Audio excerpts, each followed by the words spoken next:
nous changeons la constitution, on verra par où vous allez vous en sortir. Tout Congolais d'origine gardera sa nationalité, même si vous en avez 50 ailleurs. Vous gardez votre nationalité.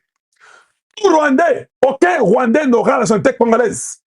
Exclusivement pour eux, pour les Rwandais. Je répète bien, exclusivement pour les Rwandais, eux n'auront pas droit à la nationalité congolaise. Il faut commencer à les chasser. Dans les églises, non, je répète, il faut les chasser dans les institutions. J'ai dit l'église pour Nadalo. Les institutions de la République, ils ne peuvent plus travailler là-bas. Ils nous ont déjà montré leur couleur.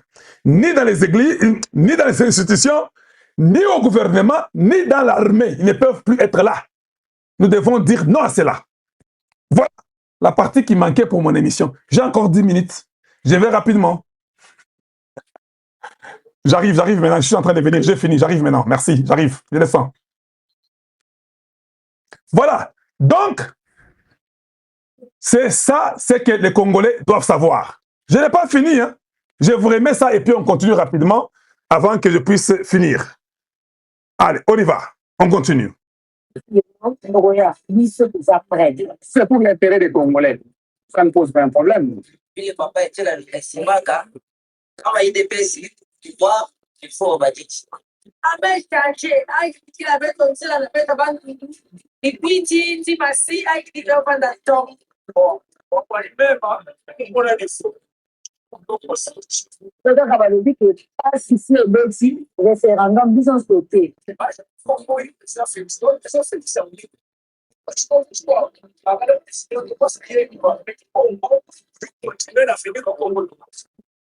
on veut le plus ardent et que cette république recouvre sa stabilité, recouvre sa dignité et que l'on mette la République démocratique du Congo sur de bons rails.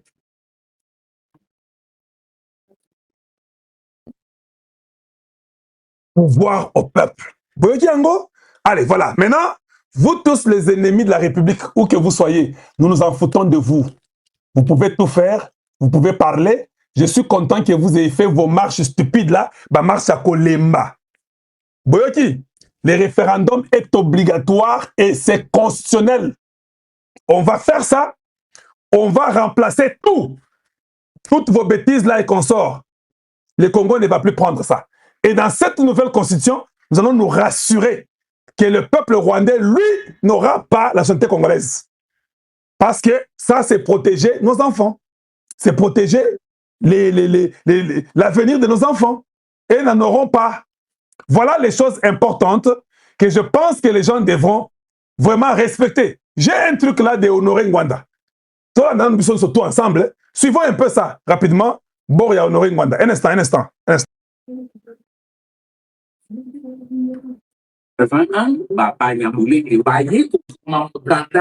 Secrétaire général ya ONU mpona koteste ndenge nini unité centrale ya MP akotori bango nationalité na bango. Les Banyarwanda qui ont écrit cette lettre kuna balobi bango baze ba population originaire du Rwanda au Zaïre. Nous n'acceptons pas d'être dépouillés de la nationalité zaïroise à laquelle nous avons droit depuis 1992. C'est la raison pour laquelle nous vous demandons d'intervenir auprès du gouvernement zaïrois pour qu'on accorde avec les populations des zones l'autodétermination soit organisée dans les zones de Gomarchi, Walikale, Massissi, Kale et Ijui. Après ce référendum, sous l'égide des Nations Unies et de l'Organisation des Unités africaines, constituera un État à part qui aura suscité une reconnaissance internationale. Vous avez entendu ça? Nous n'accepterons pas d'être dépouillés de la nationalité zaïroise, à laquelle nous avons droit depuis 1972. Papa, ça va vous quitter. Vous allez, ça n'a pas besoin que vous acceptez. Nous allons vous la ravir. C'est obligatoire, nous vous la ravissons. C'est la raison pour laquelle nous vous demandons d'intervenir auprès du gouvernement zaïrois pour que, en accord avec les populations des zones, l'autodétermination soit organisée dans les zones de Goma, Rutshuru, Walikale, Massissi, Kale et Ijui. Tous ces bandits qui sont en train de vouloir aimer vos terres et veulent aller là-bas pour aller s'imposer. qui, après ce référendum sous l'égide des Nations Unies et l'Organisation des Nations et de l'Unité africaine, constituera un État à part qui aura à solliciter une reconnaissance ou bien une reconnaissance internationale. Une reconnaissance internationale. Vous avez entendu ça? Ça ne se fera pas. Il faut oublier ça. Tozo bomababor yon soit tout. Donc, au moins, il y a ni à l'objet qui était outil à vivre pour la Fandi, c'est pas congolais. Ça, politique était quand maintenant, Bango, on a fait la tenue au Canada, on a fait un référendum pour que Bango et Siko Bazali, on a battu un État à part. Vous avez entendu? Vous avez entendu? En 81. Vous avez entendu? Voilà. En 72, on leur donne la nationalité avec les gens des trucs de Mobutu. Et puis, ils en vont, en 81, ils veulent un référendum. Maintenant, je vais vous dire une chose. Il y aura exactement un référendum que le peuple congolais va faire. D'ici quelques jours, il y aura un référendum, je vous donne déjà l'information, que le peuple congolais va faire. Dans ce référendum-là, nous vous ravissons la nationalité congolaise. Vous ne serez plus de Congolais. Nous comprenons, les Nations Unies avaient demandé que vous ne ferez pas la politique au Congo. En 81. Vous partez, en 72, on vous donne la place, vous ne faites pas la politique au Congo. Les référendums que nous allons faire, on va d'abord dire que tout peuple rwandais ne peut jamais faire la politique congolaise jusqu'à la fin de temps. C'est-à-dire qu'après des milliards d'années, aucun peuple, un citoyen rwandais, une citoyenne rwandaise ne peut jamais faire la politique au Congo démocratique. Voilà. Ça, c'est la première des choses. Deuxième des choses, on ne vous donne pas la nationalité congolaise. Troisième des choses, nous faisons un référendum très très bientôt pour être sûr que vous n'avez pas droit au Congo démocratique. Avec l'armée américaine, avec l'armée congolaise, nous changeons tout. Et c'est lui qui va oser venir au Congo pour essayer de faire encore une rébellion. Nous allons entrer jusqu'au-delà vers la Tanzanie. Ça sera ainsi. Nous aurons une armée qui n'aura pas des Rwandais ou mixage, brassage, intégration. Ça ne se fera plus jamais au Congo démocratique. Ça, il faut déjà oublier. Là, nous allons nous imposer pour que cela n'arrive plus jamais. Théokani, hein? Voilà. Donc, nous vous encourageons. Continuez à faire les marches. Nous connaissons vos cœurs. Vous n'aurez rien du Congo. Maintenant, là, les députés, les sénateurs, tous ces gens-là, les mandataires, les ministres, les conseillers, c'est le temps de voir le Congo, de ne pas voir d'abord vos intérêts individuels. Si on peut insulter Tshisekedi, dire qu'il est assassin, qu'il est tout ce qu'ils ont dit, là, dictateur, on nous a tous insultés. Je dis bien, on nous a tous insultés. Nous devons nous rassurer que ces bêtises-là ne continuent pas. Nous devons nous rassurer que ces bêtises-là ne continuent pas. C'est très important. Je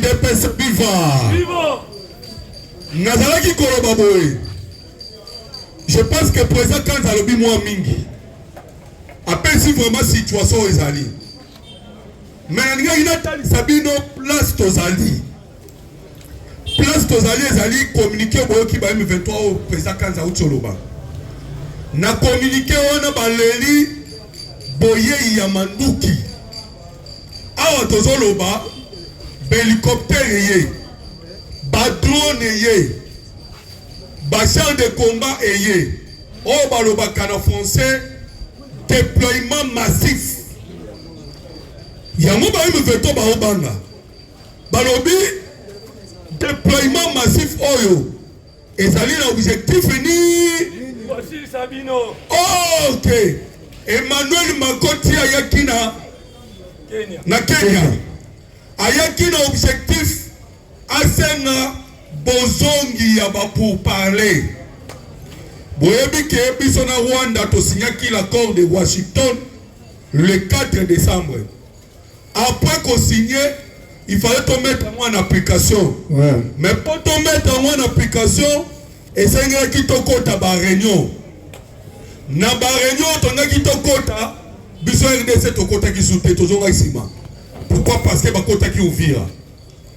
Tant bakota ouvira toujours ici. Mais tant bakota qui ouvira, les États-Unis d'Amérique, na conseil de sécurité à Bagina Bango, besoin à 75 km. C'est-à-dire, Batika Uvira, Bayatina Kamanyola, Bama Bataka Mutu Makasi, Kagama Bendi Mwangonga, Bendi Ngonga. Ti Amonike, Bameka Babandi, sanction, sanction, sanction. Alembi, Kolemba Lembi, Emmanuel Macron Bengi Kagame. Ayebisi Kagame, Tosaka Obazoloba. Yo luka mwa bozonga 75 km na balobaki et bongonga na kosenga dialogue ezonga.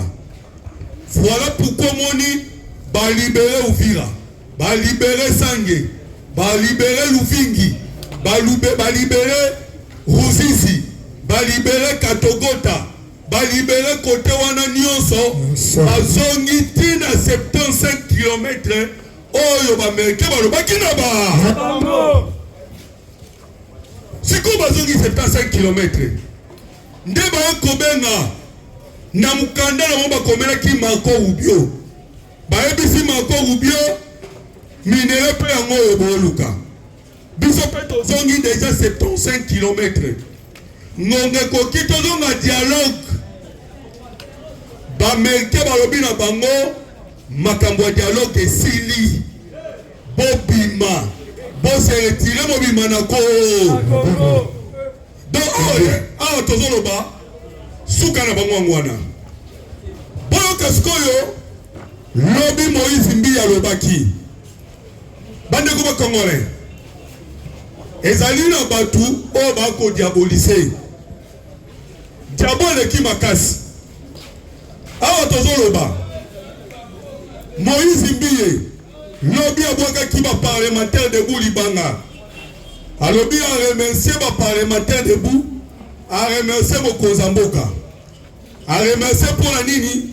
A lobby to soutenir malgré parce que il y a soutenu mon Kozamboka. Mais malobana lobaki ba comprendre qu'il y a un objectif. Voilà pourquoi Soukanango a zongimo. Voilà. Mais on doit capter Diabomoko et pas à maman Claudine Ndoussi. Il faut tout le bayango. Diabo est pas à maman wana parce que diabolisé. Alors que maman wana zo kinende matanga. Azali honorable député na biso. Azwa ki matanga. Na matanga zo ki tellement azamutu ya Sud Kivu. Moyen comme la Sud Kivu ezala quitté. Il ne peut se vivre. Moyen comme la Sud Kivu ezate. Né délégation kendaki. Mais makamozo le kana ezanine. Tellement maman honorable aza puissante na Sud Kivu. Et azana soutien à la population. Et boyebi déjà kabasele. Oh to benga kafitalka. Aza dépouillé. Na niveau à Sud Kivu baza dépouillé. Yena baati lukwebo. Baza dépouillé na dégâts au sakanate. Voilà pourquoi bakomi kobenga ba communicateur ba diaboliser maman wana na komba Claudine Ndoussi o azali honorable. Pourquoi azali ko soutenir mon konziambo? Alors tozo e barabango bake. Voilà. Combattant. Ah tozo banabino ke kero e komi na suka. Le président chinois Xi Jinping bazaki fara na Donald Trump. Mais na fara na Donald Trump basololi makambo etali énergie. Et boye baka ke kato baka énergie. Pétrole eza na kati, cobalt eza na kati, coltan eza na kati, ba militaire ba minerai wana nyonso to ezali na kati. Voilà pourquoi awa tozoloba Paul Kagame azwaka badrone na Chine, azwaka na Ukraine. Awa tozoloba boyebi de Donald Trump alobaki ke akobeta Kagame minduki mibale, minduki ya économie na minduki ya diplomatie. Awa déjà que na Chine yeba kabeti de Kagame munduki ya diplomatie munduki ya économie moyen pas que soma minduki na Chine bakati yo se betami Mboka muzo tikalaki ezalaki Turquie. Awa tozoloba le président Tshisekedi ezalaki na Turquie. Evariste Ndayishimiye ezalaki na Turquie. Délégation américaine pe ezalaki na Turquie. Kuna pe na Turquie to bloquer Kagame. Voilà pourquoi tozoloba guerre ici la kate. Merci beaucoup, merci. Tisikoyo. So, au moins les personnes dans la similité. Ngasko na banda wana. Yida pese FIFA. Yida pese FIFA. Fatih B. Fatih B. Fatih B. Merci. Donc maintenant Angola.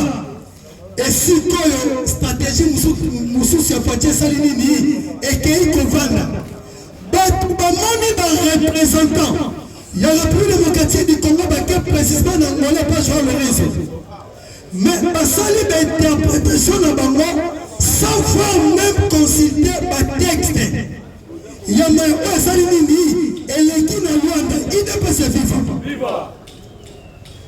Comme si tu l'as dit, na kati ya Rwanda, Joao Lorenzo aza d'accord. Dans le référendum, elle est pour le changement de la constitution. Mais en plus, et si Kani Baké n'a pas fait, Lorenzo est d'accord qu'il y a un référendum sans parti est de Nabiso. Alors qu'il reste Goma et Bukavu. Nous avons pas cette information. Et c'est très important pour Benemi, Bambette et Sikawana. Balobi Susuboye. M23 banane siko baza capable d'organiser un référendum sans parti occidental. Cela veut dire ennemi atteint si biso local la plan de balkanisation, il y a un autre qui concrétiser dans nini na Angola, il est pas se vivre. Mais il y a aussi la vérité à ma campagne ya Angola. Balina qui va réussir ceux qui puissent nous avoir qui n'a pu sauter. Ceux qui peuvent travailler contre la terre, qui peuvent colorer. Donc, un ennemi a précipité. Il y a quoi que ça puisse ma fausse information pour étourner son moutou. Pour qu'il y ait un changement à Nini, il y a constitution. Pour qu'il y ait un changement à constitution, nous avons Nini. Balkanisation. Or, Fatina Senaye. Avant tout changement à la constitution, il faut inventer ça la Nini. Et pourquoi Bomoni Fati a Telemi impliqué fortement Yakobake, on va changer cette constitution. Parce que la constitution autosane est en défense de la République démocratique du Congo. Comment bonne parcelle, mais numéro cadastral de la Zalaka, ni de l'exécution à Bino. Le pango nyonso na kati ya buku batiaka ba limite na yango fofo. So yo le pango na la limite. Ba pesa constitution moko. Ozo bisao boy. Soko bimi président après quelques mois conflit politique. Après conflit politique, dialogue. Après dialogue, intégration à la rebelle. Et ça la fatigue. Ceux qui doivent la constitution, au moins on a dit et comme on a tourné kaka, après yo comme président, il y a que est coupé la moto, au copain na bango bakoya boko fanda, tant boko fanda on compte bango na kati nini, ya moka. Ne ya mono moni to comme la policière infiltré rwandais, na kati République démocratique du Congo. Et puis ba ko bi bega banani, ba congolais. Mais na Rwanda message est clair. Et ça n'a pas eu. Colonel Oyo, ne pas excusez. Non, pour ce qui est compétent, c'est la n'a pas compétent et ça n'a pas été dirigé. Mais on a remarqué que l'opposition congolaise est compétent. Nous avons le pouvoir, mais c'est compétent. Il est pas se vivre. Parce que le message ennemi. Un message ennemi. On le marche, la Mais, c'est important. Na kati ya Rwanda, ba message eza misatu. Oyo bilikuna. Na masolo ya Fati, na Lorenzo. Ya liboso eza nini? Eza piège ya le 15. Mais oyo. Et elle est là qu'on a fait la carte pour comprendre. Et puis, mois de juin, Fatih a dérouté pièce de moment le 15 mai. Et puis, mois de juin, et ça, la Nini Ozo et la Kikali. Il est passé vivant. Le 15 mai, il y a des qui sont là. Les Rwandais, à partir de Belgique, ils utilisent les ainsi que tout passe à la ligne marche. Mais marche, on n'a pas combat uniquement que il y a un génocide. Ouais, ça passe à comme on va tout dire, mais qu'il y a un loco. Wana kop o mako apesa ki Kagame apesa na batu batamu sakayango. Mais nini on va déjà jouer? Alors biboy, tango bino boya le 15 mai mars dans la Bruxelles. Biso pas le 15 mai qui est en Angola. Mais oya biso en Angola ça peut vous kende mosala ni. Ko kende ko bloquer mouvement ya marche on va mosala wapi na Belgique. Il est pas vivant. Mais la sagesse du président de la République. Ayebi yango bien. Na joué au tokende. Tous les sanctions américaines na o ezate Amérique osani ont renforcé les sous-sous. C'est qu'on Kagame quelqu'un il y a les 15 mai qui tango boko bino mars et qu'on luka qui sont que suis en plein et qu'on sait que un dosé vitesse ya ba sanction nyonso o États-Unis ngasa nini aba qui sera biso. Mais le président avait beaucoup pensé à lobby. Pour parler au Naba M23, Naba Wande, Tobande, Naba Nan, Naba Angolais. À quel Angola? N'Angola, message est ça moko. Oye, bisa Paul Kagame, Yaliboso. Apona, soit Abima, ou soit Akufa. Ce que tu as bien et pas analyste et bien. Et comment on a bisa yo? Soit la sortie ou l'enterrement. Il y a un Fatih à lobby. Alors, il y a ça, mais c'est Paul Kagame. Soit la sortie, soit l'enterrement. Donc, dans le moment où, et pas président Fatih, on a besoin de coopérer les sources dans le régime Yanni, il y a Kigali. Le pays par lequel des intérêts. Non, avec le Rwanda. Tant que le président de Paul Kagame, moi tout l'intérêt de Bango, et ça, il faut que Kagame s'en aille. Abima. Kagame, tu côté les sanctions. Sanctions est frappé, abimi à lobby. Mais tu vas accélérer sous Moussou, n'a joué à. Mais quand tu as pris sur la Fatih à dérouter, à Télébango, les sous-moussous. À quel plus loin, la deuxième fois, l'encerclement et l'isolement politique et militaire. Kagame a sali balenaye, Naba M23. Kagame a bandi koluka, comment a koki kosongisa, ba relation diplomatique dans la carte Afrique. Parce qu'à comprendre que sur le plan international, soit dans le cas de l'OTAN, a déjà bloqué par les Américains. Yango a préféré faire la score en Afrique pour avoir crédibilité et pas le président nini africain. Yango bomoni a kendara mingi na Tanzanie. Pourquoi qu'il est en Tanzanie? Na kati deuxième point on a eu sanabiso. L'architecture et l'encerclement. Fatih Salini. Faut-il comprendre que Tanzanie a une capacité. Il y a une rébellion pour bloquer Kagame. A préféré à bloquer le Burundi. Avec 29 000 militaires burundais. On a encerclé tout au long de la frontière ainsi que plusieurs militaires burundais. On a le cas de la République démocratique du Congo. A Monique que Burundi a poussé à Koloba na Rwanda. Ce qui kaka na Burundi, Kagame oza toujours nani na pema. Vous constatez qu'il tout ce qu'on a rééquilibré. À ça le système ni Forum Africa Forward na kati ya Kenya. Fata Kenya gata sa nini akei. Mais tout le monde a akela forum ba sur la makambo. Mais ndio kande fata Kenya na ba piège. Na kati ba piège Kenya na ngo obligé Museveni ozawana pona ko respecter frontière na biso poto respecter anani ya yo. Mais na kati ana apesi ba condition ba sololi.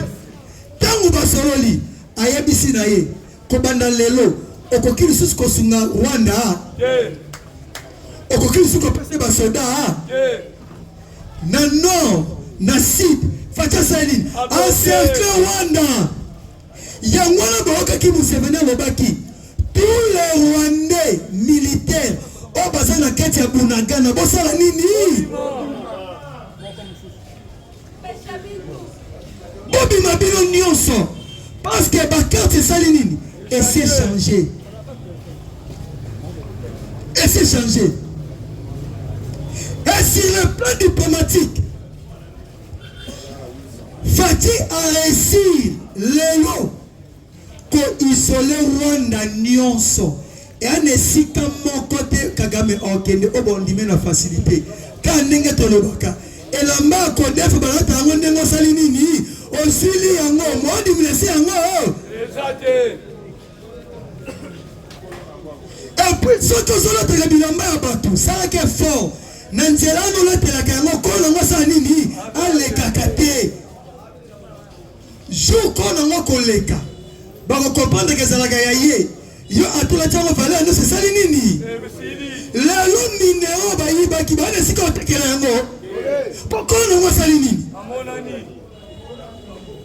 Nanga la kisi minéré, ça doit être. Oui. Kaka na minéré, ça doit être. Oui. Nani osombango. Yango yibi. Il ne peut se vivre. Viva. Nani osomba yango. Kagame a l'élu pour sur tous les 4 coins du monde. Fati a bloqué. Aluki a kende qu'on soit ici de secours. Et pas bande koyasi. Ba PC armement. Comme ça, on a affronté la République démocratique du Congo. Or, qu'on appelle pas PC armement, Mwanda Mbukaka, Obalou Balobaka, Kaminuki. Mais moi, tout Minuki, on va PC,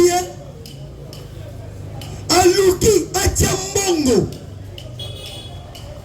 Dans les médias, va publier a commis parmi les top 10 pays du monde, on va sauver Minuki, et belé. Tolandeli actualité bien totali boy et ça nango kaka manipulation médiatique à M. Paul Kagame azan est parmi les 10 premiers pays où baso mindu kebele te ba guerre psychologique de bango e bande ko simbakala so ki ba yeba biso o ba invité comme quelque part o mona bino ambam depuis to zule yango maîtrise so ki ba biso invité comme boy biso fait la média télé comme ça FRDC bo poussa na bo poussa na bango boye te bango ba bi M23 komi open na Bukavu biso te biso bango wasa no se salini akoti Bukavu siko ba oye bate bon balancer message nini ya vrai pour votre information est-ce que boye bi que ouvrir le nom pour la deuxième fois dans ya ba radio boye bi yango ba ya ba lobi que les M23 sont à 15 km d'Uvira. Il ne peut se vivre. Vivre. Pour l'andeli yango, nous sommes basés sur qui à 75 km. Et là, nous sommes basés na Kibirizi, na Windi. Ba M23 ba kokoma sur qui ne ba na koroba kokoma Kibirizi, na Windi précisément na 18h. Mais à partir de 8h, ba ebisi FRDC kendenge boza déjà encerclé na M23. Moi, comme ça, les autres filles, ça nini. Bobby, faire des sénats général Chico, babima na territoire. Banda bakendaki, baoka M23 comme Ernin, 18h. Est-ce que na tano ni sur lequel na kati renfort na ngao yate. Te ngoto attaquer bangote. ezaki guerre nini médiatique.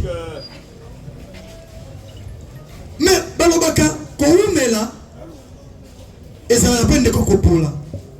Mais koumela paix et bakisaka pe mayele. Fati était sage. Ayebeke adversaire en vitesse. Na kati mboka na sababu banani na adversaire. Soki na kera bango mbangu mwana longa bituma oyo ezate. Soko lingo beta muta makasi sala nini? Rumisa ye na komba. Douglas soka kanya Mike Tyson pasa la kini. Asoki eta mulaiti. Tyson soka rumeli makasi sa 5 rounds. Première, deuxième, troisième fois à KO. Mais Douglas a même été na 12e. Na 12e côté que na osagani la nani Tyson. Nenga moko na président Fati. A comprendre bino habité. Voilà bino bitumba tamulai. C'est comment comprendre que nenga Fati a bino bitumba tamulai comme l'avantage sur ya bangote et comme l'avantage à nani ya Fati. Comme si on obligé ne si qu'on a troisième point à Rwanda parce que Rwanda si bien sûr va comme isolé M23 si tu bloqué bango président il va quitter Uganda à cause de moi dire pour M23 ceux qui n'ont récupéré Kampala c'est venu dans Seni n'a bloqué M23 Nyonso yango la moni avant-hier n'est pas qui biso boy batuanero ba comme ko parvenir ko kima ko se réfugié tina Uganda. On a trahison, bango balobi Moïse de encore basenine à sali bango. Et en plus, opposition pendant qu'à comprendre que guerre est commis en défaveur na bango. Comme il obligé le président à ça la dialogue. Mais dans Rwanda, message est clair. Dialogue, pas au dialogue, mais il y aura des réductions. Il ne peut se vivre. Alors, il y a un dialogue et qu'on s'en est dans la réduction. Donc, ceux qui doivent consoler la naïe, les conditions au fait qu'on tient, on peut consoler la nini. Ceux qui doivent consoler la nini, on continue Bitumba. Pour la minute, on doit passer M23 à chauffer, les soins s'entraîner à Bunda. À Bunda. Est-ce que si quand zera nini o minute que vous sani et koye pa na ye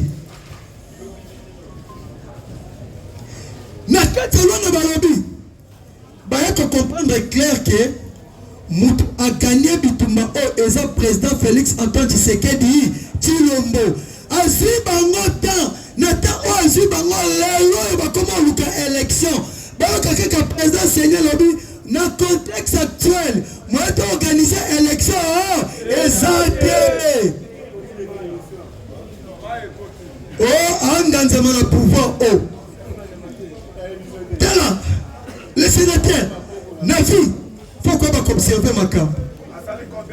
Bon, bon, ça fati. M23 Zigoma, M23 Zigukam, Yoana Ouvira, Yoana Kamanyola. Le loscope comme il pense à Nîmes, il y a pouvoir. Mais IBC Bino, oh, pourquoi vous n'avez pas la Bino pour organiser l'élection? Oh, c'est que c'est pour l'élection pour ça, pour libérer Bukavu, pour libérer Penini.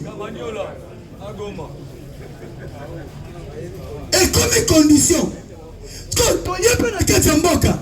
jusqu'à présent, l'homme le plus populaire de la République démocratique du Congo s'appelle Félix.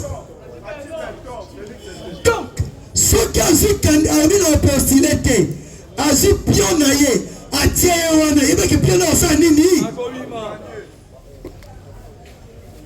Il y a moi qui va déclarer, OT dialogue. Mais Fatia Bissibango, n'a pas M23 T, n'a pas Binoté. Bolobi que Boba Congolais, oui. Mais n'a lobby boy. Avant tout dialogue, pour qu'il ne soit pays, le cantonnement. Ceux qui vont ligner la bilo cantonnement, bon, si la carte au Bunda. Mais est-ce qu'on a dit tout le monde qui va Kima? Ceux qui montent l'équipe. Il y a deux choses qu'on peut perdre. Pardon, toi, Kokima, Kokufa, n'a commis PCP à Nini, il y a armée. Ceux qui ont Kimi, quand on a Kende, ceux qui ont Congolais, on s'en moque. Ceux qui peuvent abomber au salinini, ok, perte. Ceux qui peuvent bakangi au kenewapi, boloko.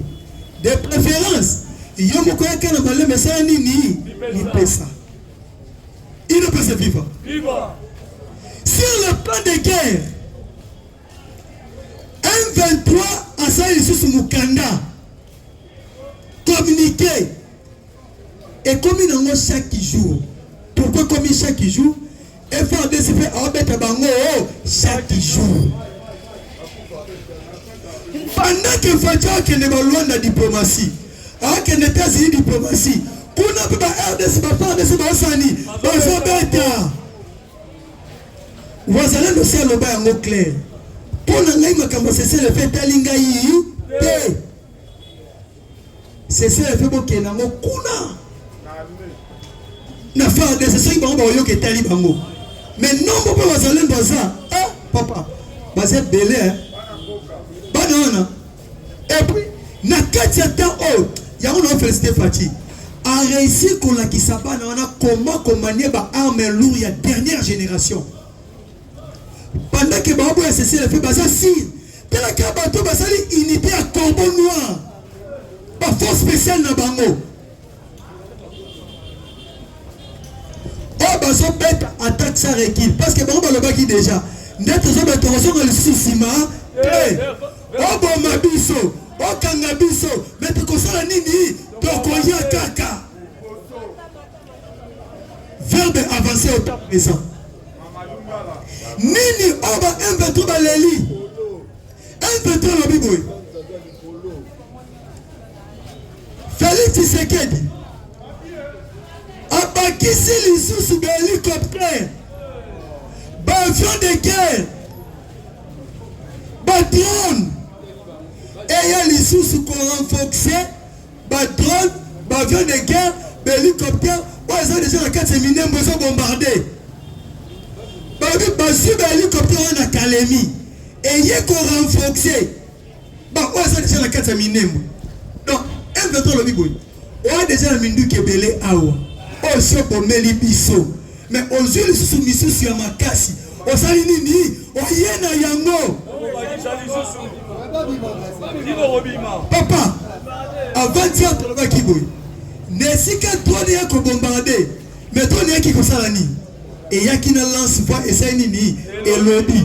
Oh yon nyonso boza na minemba boza na nini bobima so tu peux me passer na nini na kati ya armée est-ce que bamsu bayokaki te ba o bayokaki te nde bango basali communiquer eux bango croyait que ndenge to loba eza ba aventure te basala ka jeune mboka te adash moka mikolo lobaka na mwana na mabele ba wela kanini mabele soki muto ndima ko sacrifier mwana patika na mabele alors bino bozo ba aventure ba campagne sana bino o nyonso kotia teti o tiwanero en tenue civile o reta ba en tenue civile comment les ko sana nini ko bomaye soki ba ko ba sero ba communiquer na bango oh les FARDC hier vendredi à partir de 8h du matin ont bombardé la cité d'estancement peuplée.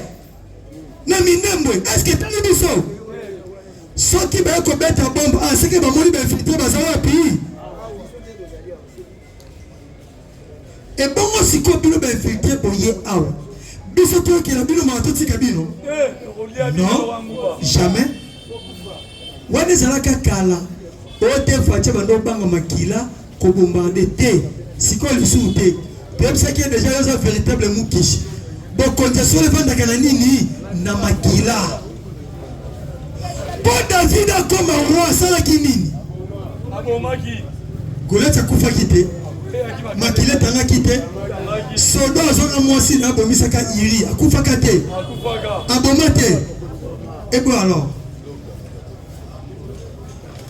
alors, Kobama est à innocent, mais Kobama Pombo Kefanini, victoire Pekimia. Macron à comprendre que vitesse sur RDC Nango et qu'on risquait d'un peu d'état à Sanin à côté qui gagne. Et puis Félix a réussi qu'on soit presque tous les alliés. Parce que c'est ça au Gabon. Est-ce que vous avez dit 3 contre 4. Balara 7. So Kagame on s'en l'effort à récupérer moi si on a à Tanzanie. Maman Sami. Namoni va publier communiqué beaucoup.